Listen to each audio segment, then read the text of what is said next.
Abra sua Bíblia em Romanos, capítulo 8. Do verso 1 ao verso 39. Mas nós não vamos ler todo o texto. Só vamos ler até o verso 11. Romanos 8, de 1 a 39. Mas leremos apenas até o 11. Você vai ficar com a sua Bíblia aberta, porque vamos pontuar algumas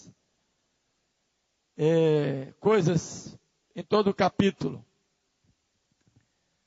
Romanos 8, diz-nos assim o texto sagrado: agora, pois, já nenhuma condenação há para os que estão em Cristo Jesus, porque a lei do Espírito da vida em Cristo Jesus te livrou da lei do pecado e da morte.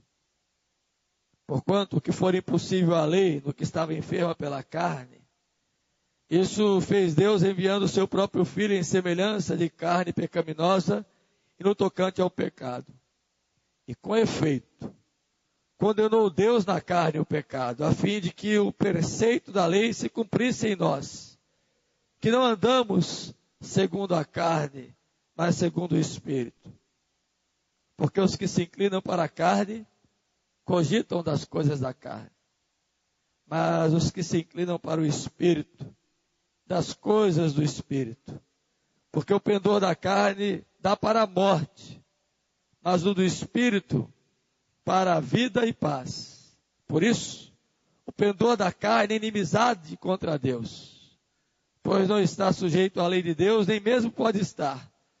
Portanto, os que estão na carne não podem agradar a Deus. Vós, porém, não estáis na carne, mas no Espírito. Se de fato o Espírito de Deus habita em vós. E se alguém não tem o Espírito de Cristo, esse tal não é dele. Se porém Cristo está em vós, o corpo na verdade está morto por causa do pecado, mas o Espírito é vida por causa da justiça. Se habita em vós o Espírito daquele que ressuscitou a Jesus dentre os mortos, esse mesmo que ressuscitou a Cristo Jesus dentre os mortos, vivificará também o vosso corpo mortal por meio do seu Espírito que em vós habita. Amém. Estamos estudando às quintas-feiras a carta de Paulo aos Romanos. E cada quinta-feira temos desenvolvido um texto da passagem desta carta e estudado sobre a justificação pela fé. Já vimos alguns aspectos, alguns pontos importantes daquilo que para nós representa a doutrina da justificação. E aos domingos pela manhã nós estamos fazendo não o estudo repetido, mas trazendo uma mensagem reflexiva daquilo que estamos aprendendo doutrinariamente a cada quinta-feira. E hoje o nosso pensamento é justamente desenvolver o raciocínio de que em Cristo Jesus nós somos invencíveis no que tange a condenação da nossa alma. E é interessante que o capítulo 8 de Romanos, você pode colocar aí a sua vista, e o tradutor dividiu o capítulo em algumas seções interessantes. Por exemplo, dos versos 1 a 11, que foi o texto que nós lemos, ele fala sobre a conclusão da doutrina da graça que nos justificou. É que não há mais condenação sobre os que estão em Cristo Jesus.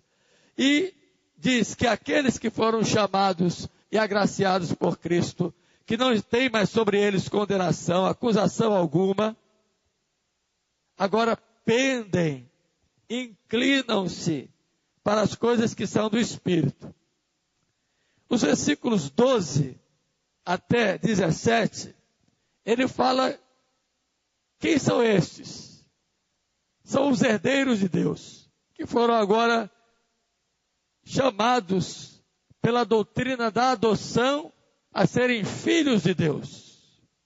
Os versículos 18 a 25 é uma mensagem de entusiasmo para mim e para você, onde Paulo diz que os sofrimentos do tempo presente, as agonias que nós sofremos, inclusive a própria natureza, não são, de forma alguma, a se comparar com a glória que nos aguarda.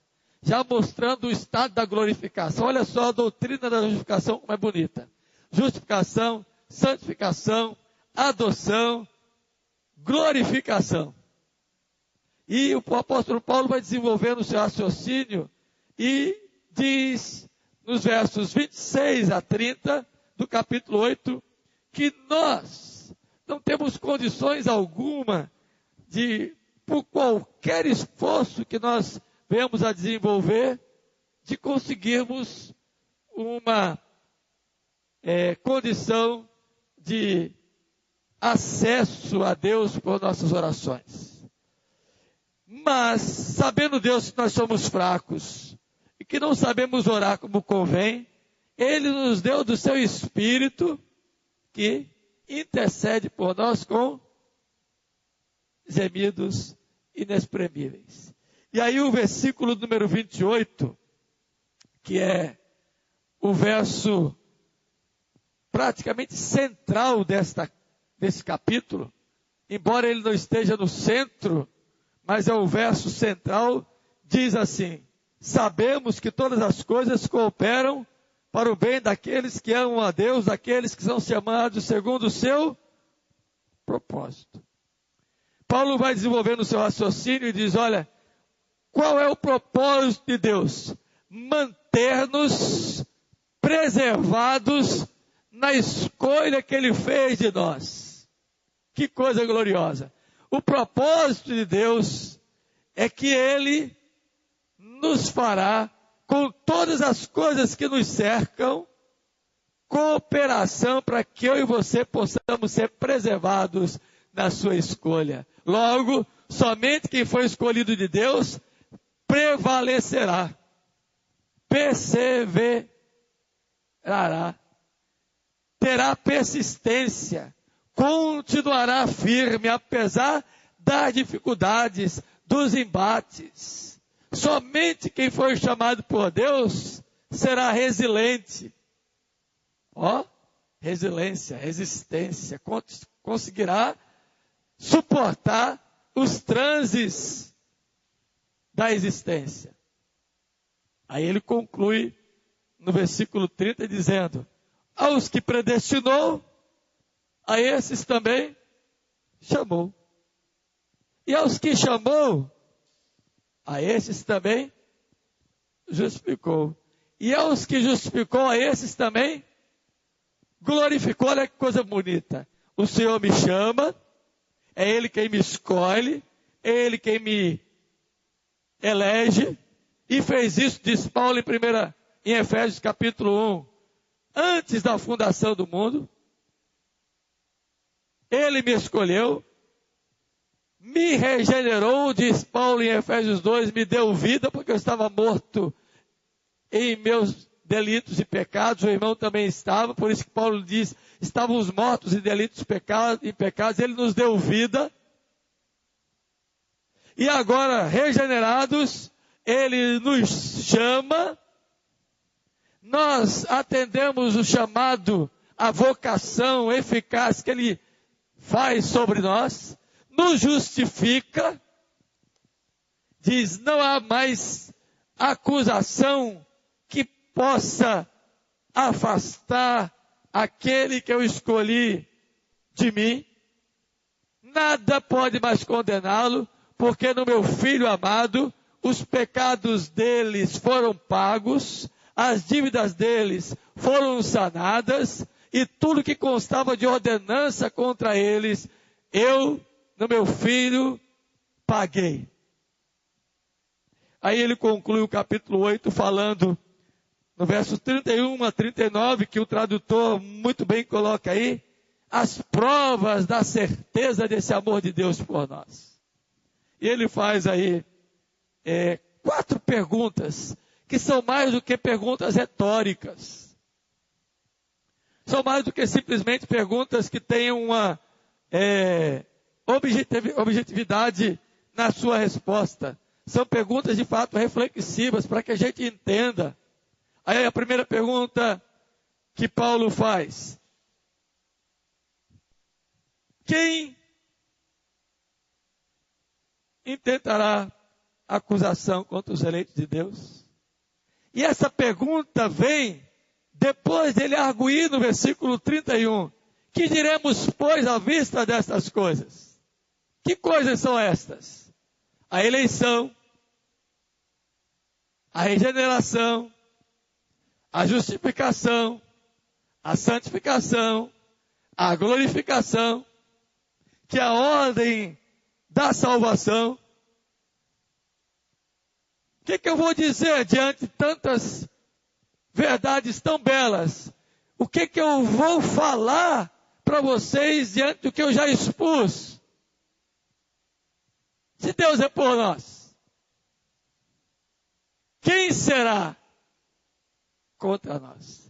Então entenda, meu irmão, quem foi justificado por Deus, chamado para uma nova vida, com a visão na glória eterna, nada que venha contra poderá nos vencer. Que coisa maravilhosa. Que coisa preciosa que eu e você temos que entender. Então, eles correm as outras perguntas. Quem tentará acusação?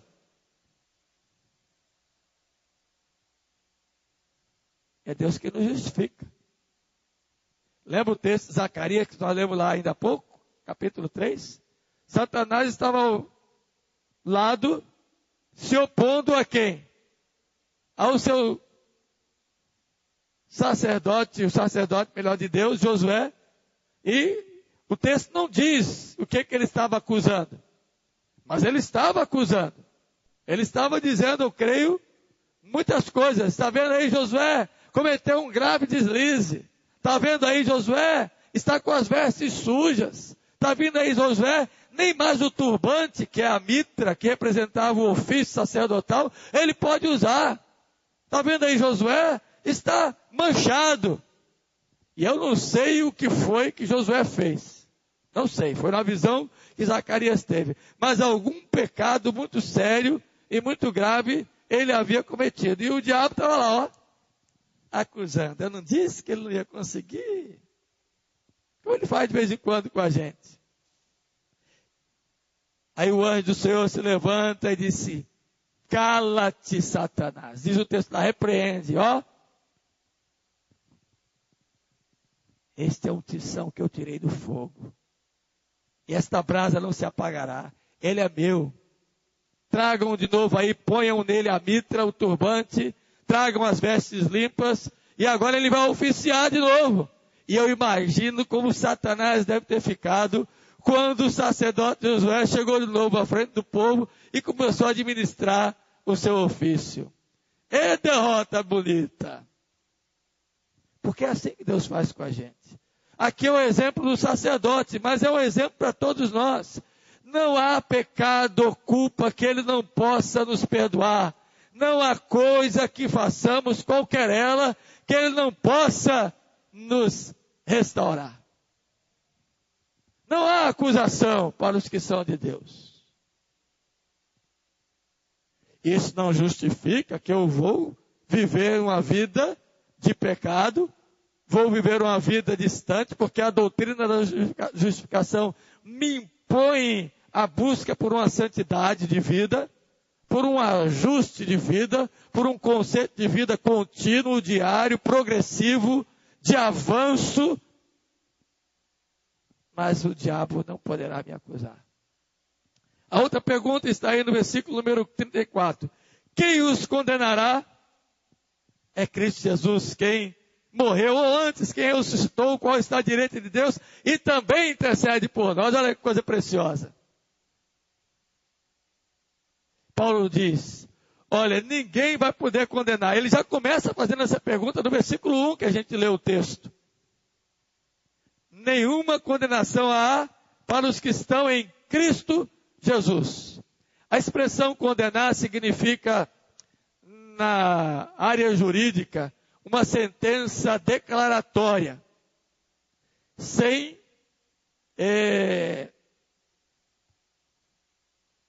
mais qualquer recurso apelativo. Quando a palavra condenar é usada na justiça, significa os trâmites todos foram seguidos e o juiz estabeleceu a sentença e condenou o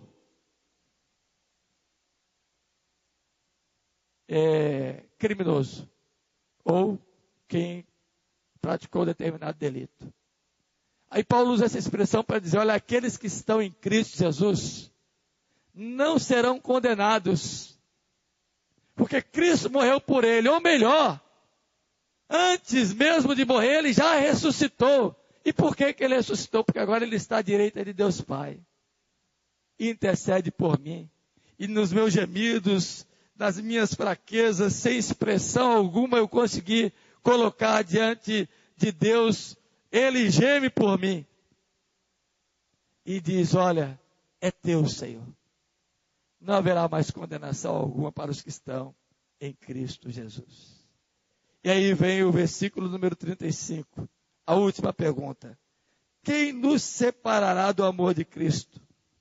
Aí Paulo usa uma série de fatores, tanto naturais como sobrenaturais, quanto de ordem pessoal, quanto de ordem cósmica. Paulo junta uma série de fatores que poderiam separar-nos do amor de Cristo.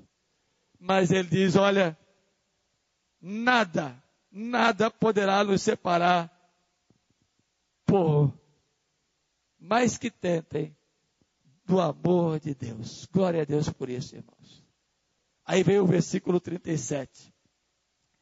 Que conclui esse pensamento, e eu quero deixar aqui para aplicar algumas coisas para vocês. Em todas estas coisas, porém, somos mais que vencedores por meio daquele que nos amou. Dr. William Hendricks diz que esse versículo é o pensamento central do apóstolo Paulo quanto à doutrina da justificação. É como se Paulo tivesse chegado a uma conclusão óbvia de quem foi justificado vai viver uma vida santa por ser filho de Deus e obterá a glória eterna. Por isso não haverá acusação, condenação, qualquer coisa que nos separe desse amor, porque Jesus já venceu. Porque se houvesse qualquer possibilidade daqueles que foram justificados por Deus perderem esse ato de sua justificação, a obra de Cristo Jesus na cruz teria sido em vão, falha, sem resultado, sem qualquer significado. E para que a gente estaria aqui? Se esta verdade não fosse, de fato, algo central para o entendimento da nossa segurança em Cristo Jesus, para a segurança da nossa salvação, para a nossa nova vida, para a nossa vida de santidade, para a nossa vida de glorificação a Deus, para a nossa vida de andar como filhos de Deus, como filhos da luz. Não adiantaria nada, seríamos mais um grupo religioso que se ajunta para falar de coisas religiosas. Mas glória a Deus, porque não é assim. Nós somos invencíveis, não é porque nós somos vencedores, é porque Ele venceu. E é interessante que o capítulo 8 nos fala de 4 assuntos. A lei fracassou, mas a graça é vencedora. E o alvo da graça é a santificação. E a vida em santificação é o experimento da glória eterna no porvir, já aqui, experimentando as coisas importantes do reino de Deus. É tudo que está aí no capítulo 8. Depois você chega em casa e lê e vê se não é isso que está aí. Por isso que Paulo diz, olha, nele nós somos mais do que vencedores. Portanto, meu irmãozinho, esta mensagem é para mim e para você hoje muito importante. Porque precisamos cada dia mais firmarmos-nos em nossa segurança em Cristo Jesus. Viver uma vida mais correta. Viver uma vida mais no espírito do que na carne. Viver uma vida para a glória de Deus. E quando viermos a cometer alguma falha, recorrermos ao Senhor que nos perdoa e nos purifica de todo pecado. E não deixar que acusações, que insinuações condenatórias, ou que medos e pavores de nossa natureza nos separem do amor de Deus em Cristo Jesus. É interessante que a tradução desse versículo 37 de Romanos 8 foi trazida assim por Hendricks. Nós não somos simplesmente vencedores, e sim mais que vencedores. Nós não somos simplesmente mais que vencedores. Nós somos invencíveis. Nós não somos simplesmente mais do que vencedores invencíveis. Nós somos super invencíveis, porque Jesus já venceu por nós. A minha conquista não é minha, é dele, que conquistou para mim. O alvo da minha vida não é meu, é dele, que me chama a viver em santidade para ele. É isso que eu preciso aprender, é isso que eu preciso desenvolver, é isso que eu preciso raciocinar. Então, algumas verdades para você nesta manhã, meu irmãozinho, minha irmãzinha. Primeira verdade, versículo 3 do texto que nós lemos. Versículo 2, perdão. Se não há nenhuma condenação, como já vimos aqui, pontuamos no capítulo 8 vários aspectos. É porque Cristo Jesus, o Espírito da vida, me livrou do pecado e da morte. Tenha isso no seu coração e na sua mente. Desenvolva esse raciocínio. Você está livre da condenação, do pecado e da morte. Conquanto continue pecador, conquanto ainda venha a pecar como pecou Josué, mas você tem aquele que intercede por você. Então recorra ao perdão de Deus e viva para Deus de maneira que o agrade. Segundo, olha o que diz o versículo 3. Porque o que for impossível à lei, no que estava enfermo pela carne, isso fez Deus enviando seu próprio Filho, em semelhança de carne pecaminosa no tocante ao pecado. E com efeito condenou Deus na carne o pecado. Ou seja, entenda que Cristo já pagou por você a sua dívida. Ele assumiu, ele não pecou. E diz o escritor sagrado aos Hebreus isto, abre aí a sua Bíblia. Em Hebreus capítulo 4, por favor, olhe só o que o texto sagrado nos diz. Hebreus 4. E preste atenção nesta palavra. Tendo, pois, versículo 14, Hebreus 4, a Jesus, o Filho de Deus, como grande sumo sacerdote, que penetrou os céus, concebemos firme a nossa confissão. Embora você não perderá a sua segurança de salvação por causa do pecado, você precisa confessar os seus pecados continuamente. Embora nada te condene mais, você precisa, quando pecar, recorrer à graça perdoadora de Deus. Não se esconda atrás de sua culpa. Reconheça a sua culpa, busque a Deus. E o escritor sagrado diz, tendo, pois, Jesus, o Filho de Deus, como grande sacerdote que penetrou os céus, concebemos firme a nossa confissão, porque não temos sumo sacerdote que não possa compadecer-se das nossas fraquezas. Antes foi ele tentado em todas as coisas, a nossa semelhança, mas sem pecado. Aí o versículo 15, 16. Leamos juntos aí. Acheguemo-nos, portanto, confiadamente, junto ao trono da graça, a fim de recebermos misericórdia e acharmos graça para socorro em ocasião oportuna. Recorra ao Senhor da graça. Confesse. Esteja firme. É isso que Paulo está dizendo aqui no versículo 3. Sem pecado, ele se fez carne. Recebeu a nossa natureza para poder saber o que nós passamos e interceder por nós junto ao Pai. E o texto ainda nos ensina,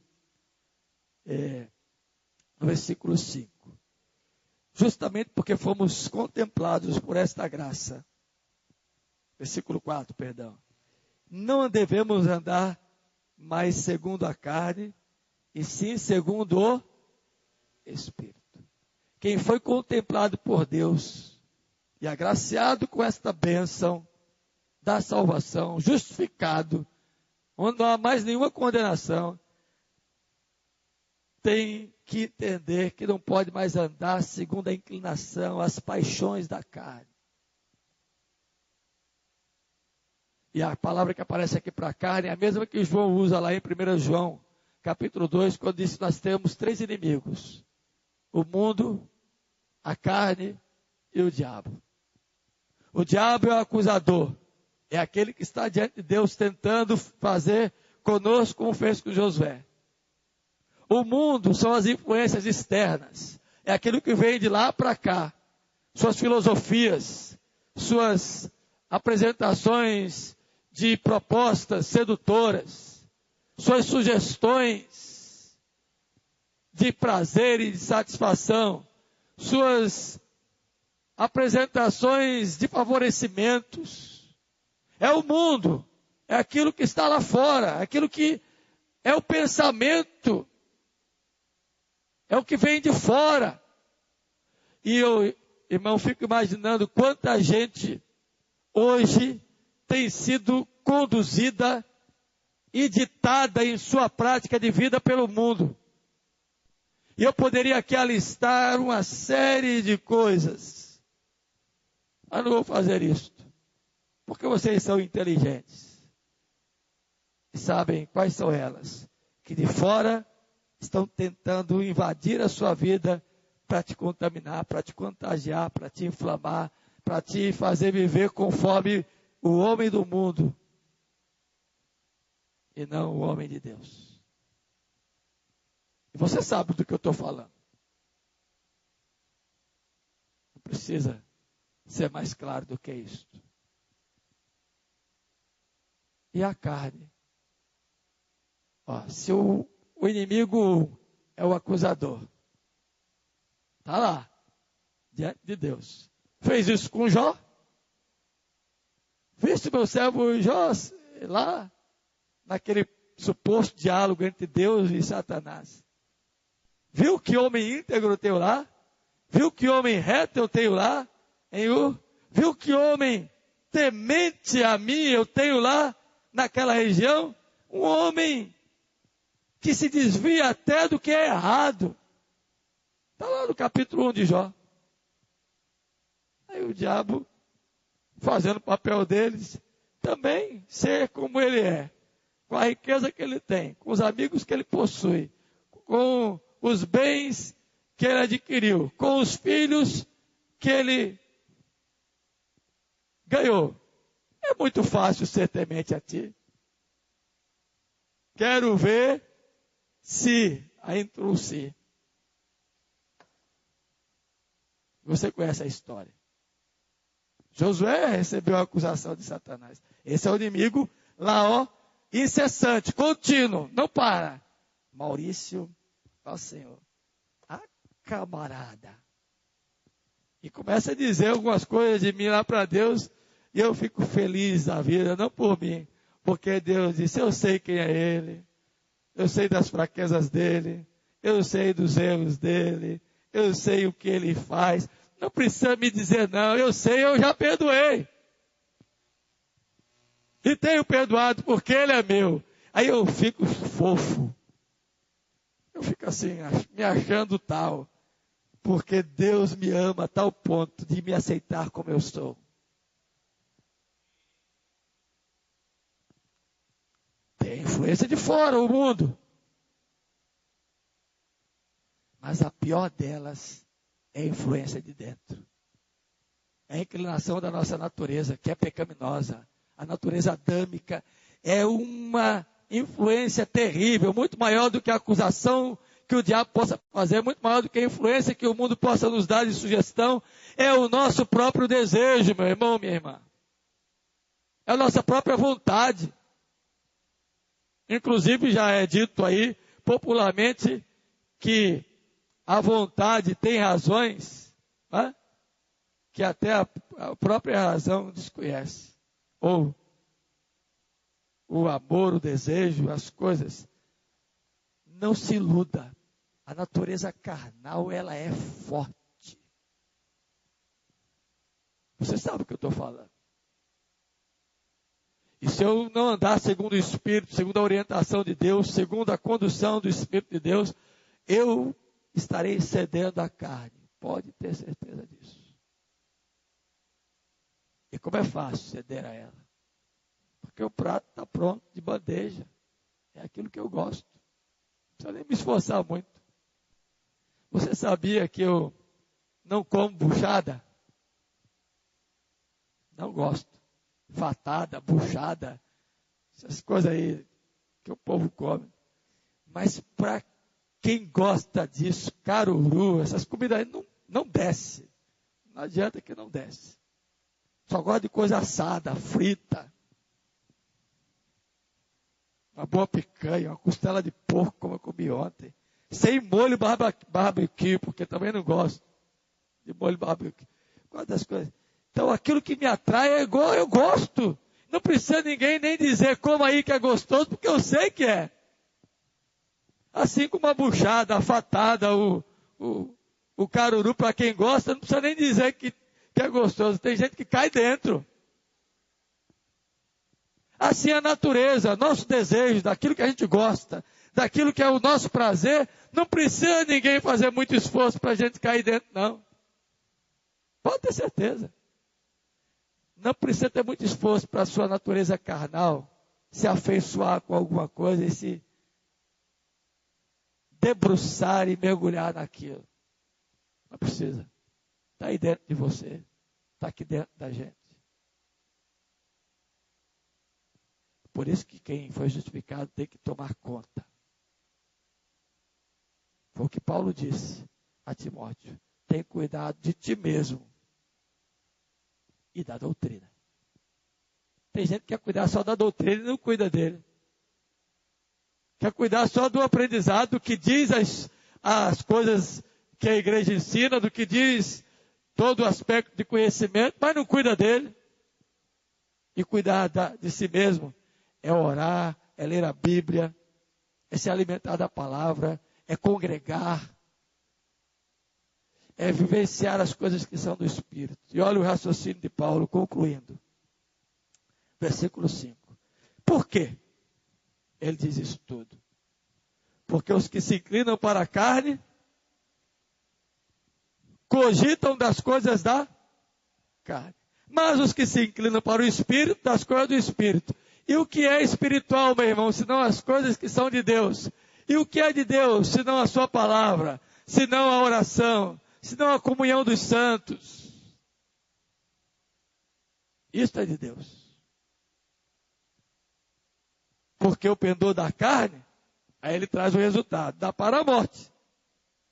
Mas o do Espírito, para a vida e paz. Quem anda espiritualmente diante de Deus, tem sempre vida abundante e paz interior. Seus conflitos são sempre resolvidos. Suas demandas são sempre ajustadas. Suas dificuldades encontram sempre solução. Tem paz no seu interior. Sabe por quê? Aí ele diz, finalizando, porque o pendor da carne é inimizade contra Deus. Primeira coisa, quem segue a carne no espírito é inimigo de Deus. Segundo, verso 8. Quem está na carne não pode agradar a Deus.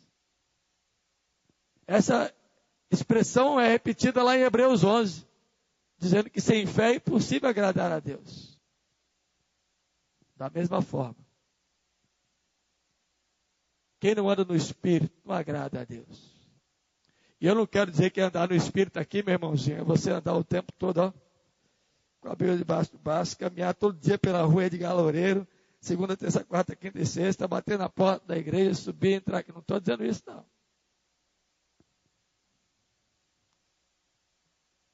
Andar no Espírito, agradar a Deus, é ter uma mente que pensa nas coisas que são de Deus. É ter um coração que pulsa pelas coisas que são de Deus. É ter prazer de estar na casa de Deus. É se alegrar por ir à casa de Deus. É sentir prazer por ir às Escrituras. É se alegrar até por uma oração relâmpago que você faz no trânsito. E é difícil orar no trânsito de Salvador. Porque você se irrita tanto. Mas quando você está ali naquele momento, você tem paz no coração. Isso é andar no Espírito. Ser espiritual não é aspecto de vestimenta, nem de chavões criados por linguagem evangeliquez, nem dizer está na bênção, e aí, na rocha, e o culto hoje foi maravilhoso. Não é usar essas expressões, é no dia a dia, é na conversa. É você estar falando alguma coisa e de repente você está conversando sobre coisas que são de Deus. Sem forçação de barra. Se alimenta, produz paz. Aí ele conclui dizendo, verso 9. Se alguém não tem o Espírito de Cristo, olha só, se é inimizade contra Deus, se não pode agradar a Deus quem está na carne, não tem o Espírito dele. E por não ter o Espírito dele, viver na carne, então é taxativo Paulo. Esse não é dele. O máximo é um membro da comunidade. O máximo é alguém que é religioso. O máximo é alguém que participe e usufrui das coisas que são de Deus, como diz Hebreus 6. Mas não é de Deus. É aquilo que eu disse domingo à noite, Dona Cláudia, ao terminar o culto, na porta, depois que a gente pregou o sermão, ela disse, pastor, me lembrei do texto. Quando o senhor falou outros barcos naquela bonança, só quem soube o que foi que trouxe bonança foram os discípulos. Mas os outros barcos receberam a bonança também. O vento parou para eles, o mar revolto parou para eles. Eles chegaram do outro lado também, como chegaram os discípulos, mas eles não sabiam nada. Porque não tinha relação espiritual com o dono dos céus, da terra e do mar. Não estavam com ele no barco. Não souberam quem foi que deu a voz de comando. Não compreenderam de onde veio a bonança. Sabe que ela chegou, mas ó. Assim é quem não é de Deus. Recebe os benefícios que são espirituais. Às vezes está na igreja. Às vezes vem, gosta, canta. E sai até emocionado. Tem gente que sai até chorando. Oh meu Deus, hoje foi tão bom. Podia ser assim todo domingo. Aí volta. Mas daqui a pouco, cadê o camarada? Não está mais. Aí quando a coisa dá um apertozinho, ou quando tem alguma dificuldade, ele corre, vamos para lá, porque lá eu já fui abençoado. Lá, aí fica procurando o lugar. Quem é de Deus sente isso em qualquer lugar e vai saber. Só quem é espiritual vai compreender a dimensão das coisas que são espirituais. E anda com Deus. Então, meu irmãozinho, minha irmãzinha, se porém Cristo está em vós, se habita em vós o Espírito daquele que ressuscitou a Jesus entre os mortos, você é invencível. Não há nenhuma condenação para você. Amém? Que Deus nos abençoe. Que você pense nisso. Fica de pé. Eu sempre pergunto ao povo que vem à quinta-feira, você viu como é diferente? De quinta para domingo? É a riqueza das Escrituras. Quinta a gente vê a visão doutrinária. No domingo a gente vê a visão prática. Vamos cantar?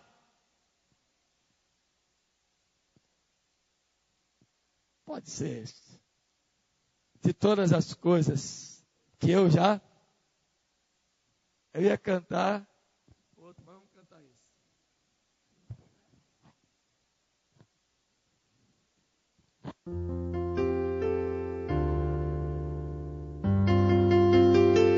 Ele está me olhando, condenando, mas nenhuma acusação contra mim.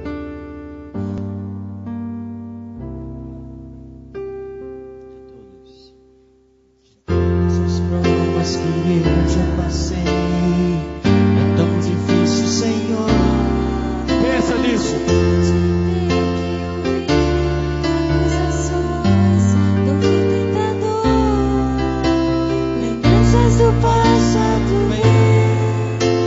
e querem me fazer chorar, ou mesmo palavras de alguém que nunca na gente acreditar. E quase parando sem forças e vigor, Isso acontece a mesmo, gente viu? lê a palavra Aí você recorre à palavra. encontra bastante poder pra vencer Aí a jornada e continuar a jornada pode ser continuada. e ver que o passado Ficou tudo para trás. pois Cristo já venceu e saber que dele não lembra mais. Eu Ah, nenhuma condenação. Nenhuma condenação há para quem está em ti, Jesus. Onde é daquele que está pelo sangue que desceu na cruz. É certo que provas virão, investidas no meu pecador. Nenhuma condenação há para quem está em ti. querido Senhor. Amém. Nenhuma condenação. A irmã Janaína vai orar para nós.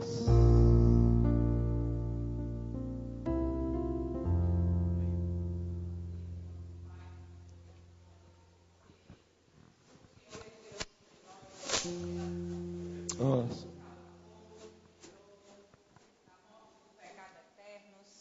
E em Ti, Senhor, nós podemos ter a certeza de que nos espera no céu um lugar reservado para nós. Nossa. Nós podemos também, Senhor, em Ti encontrar forças para vencer a nossa própria carne, Oh, Senhor. para vencer o mundo, É porque verdade. Satanás já está derrotado, no nome Glória de ao Teu nome, Jesus, Senhor. que venceu por nós. Sim. Senhor, nós Te agradecemos, ó Deus, porque podemos estar aqui, porque Obrigado. estar na Tua casa é melhor do que estar em qualquer outros 1000 lugares, É Senhor. verdade, Senhor. Nós Te agradecemos porque podemos encontrar na Tua palavra Oh, força para viver, Oh, para Deus. caminhar, para continuar obrigado, nessa Senhor. jornada, Senhor. Sim, Deus. Ajuda-nos. Ó Pai. Deus, nós Te louvamos, ó Deus, por este dia de domingo, Obrigado. pelo dia reservado para o culto ao Senhor. Oh, Senhor. Nós Te damos graças, ó Deus, porque sem o Senhor nós nada somos. Verdade. E em Ti todas as coisas são possíveis, ó Deus, Aleluia. nas nossas vidas. Amém. Te agradecemos, ó Deus, no nome de Jesus. Amém. Amém. E que agora a graça de Jesus Cristo, nosso Senhor e Salvador, que nele nos fez mais que vencedores, o grande amor de Deus, que nos ama continuamente, pelo qual nada poderá nos separar deste amor, e toda manifestação prodigiosa de conforto, de consolo do Espírito Santo, Deus em nós, que intercede por nós junto ao Pai, repouse sobre vós, povo de Deus aqui reunido neste lugar, e sobre todo o povo de Deus espalhado pela face da terra, hoje e sempre. Amém.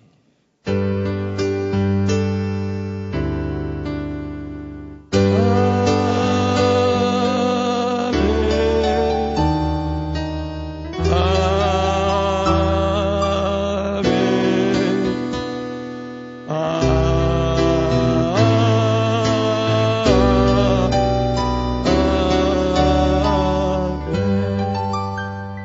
Amém. Podem chegar sentar enquanto chegamos à porta. E até a noite, se Deus quiser. Vamos falar de Cristo.